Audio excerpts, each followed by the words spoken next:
I am joined today on this lovely couch provided by West Elm with the filmmakers of Hula Girl, married couple Amy and Chris.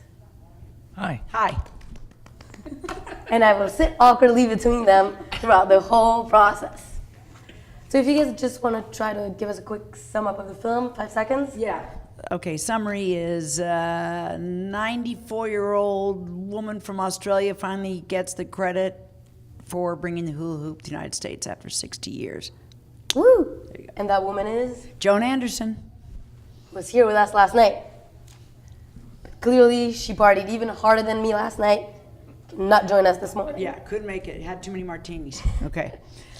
Yeah, if you just want to talk about the film, how you came, like how you found the story, how you found Joan, how it was to approach her with the idea of doing a documentary, how she's living like her new stardom right now. Right, that's happening.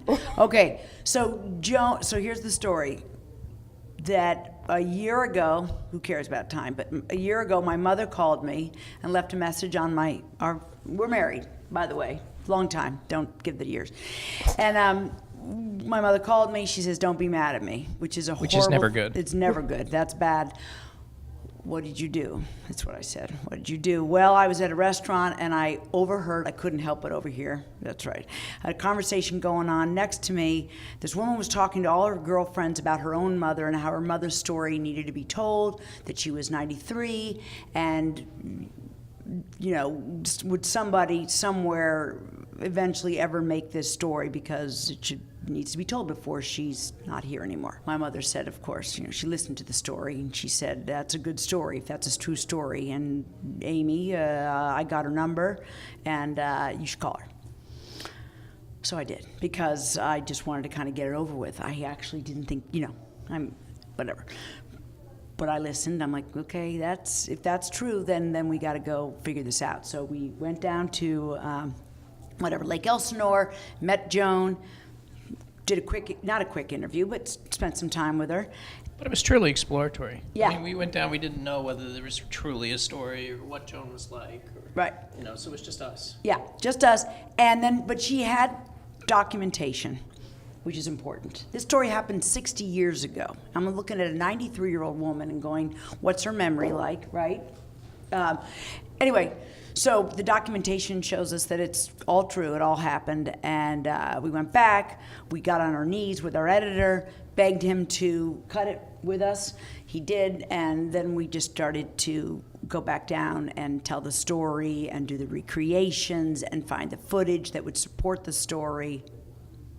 And then in terms, okay, so that's like kind of the story, and then you want to talk about how it was just us? Yeah, it was just us. I mean, basically, we did the sound, we shot it, we worked with Joan, and we produced it within... Yeah, no gaffer, no grip, nothing wrong with that, but just saying, just two of us in a Volvo. But shout out to the editor. Yeah, if you did a documentary and you're not shouting out to your editor, then you're doing something wrong. You're doing something wrong. Yeah, it's you know, documentaries are made in the edit room. They are. And I got to tell you that half the people in the film that we shot 1 year ago aren't even here anymore. Aww. Okay? So shout now out to them. Shout out to them. They were, literally half of them are now not with us anymore. They're not hula hooping anymore. Well, they never were. They were watching her, but they were friends of hers. They were her dance partner, all that. And shout out to her daughter, who had that big mouth that day at the restaurant and talked loud enough for my own big-eared mother to hear. And shout out to your mom as well. There you go, completely. Yeah. Now, like, the film went to Tribeca. The film premiered in Tribeca, which was great, and Joan came to Tribeca and like brought the house down because forget about it. She's very articulate. She's like a filmmaker's dream. She also knows she's very poised. She's thoughtful. She's glamorous. She was Joan. Let me just tell you, the story is obviously a lot thicker than we tell. We are commercial directors, so we tell things quickly.